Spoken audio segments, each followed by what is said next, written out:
Ngayon ituro ko sa inyo kung paano kumita dito sa GCash. Open GCash. Hintayin lang natin. Load siya. And then password. Naklik mo na yung password. Magbubukas na yung GCash natin. Ngayon, dito sa GCash makikita natin yung view all services. I-click mo lang yun. Yung view all services. And then, ipataas mo lang siya hanggang makita mo yung earn money.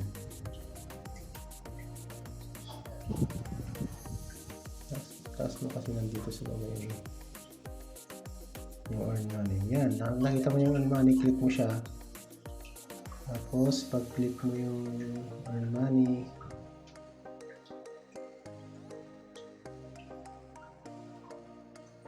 still loading pa lang yun.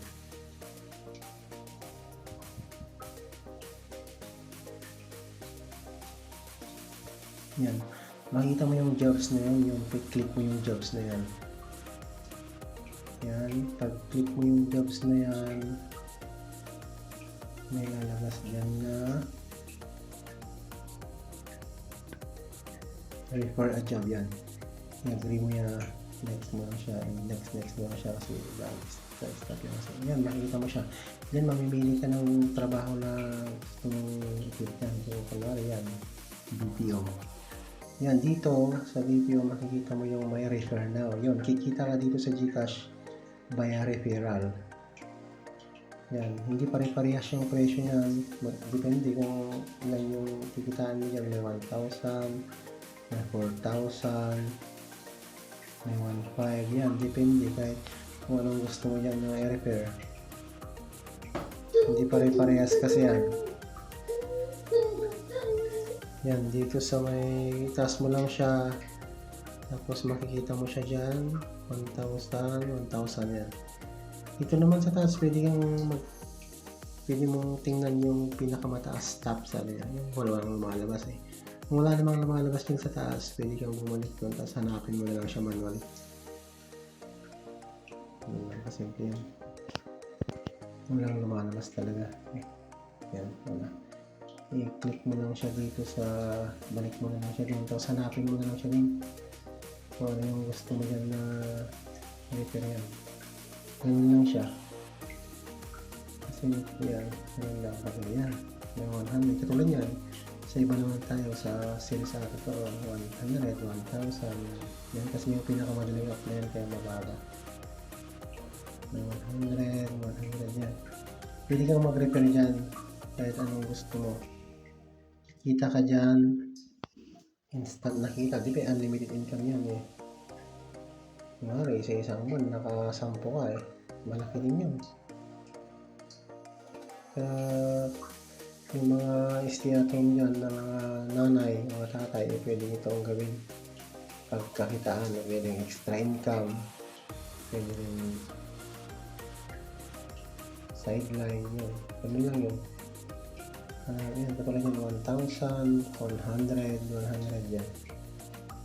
Unlimited refer yan, pwede mong gawin lahat yan kung anong gusto mo. Kung nakapagpasok ka ng 5 dyan, malaki-laki na rin.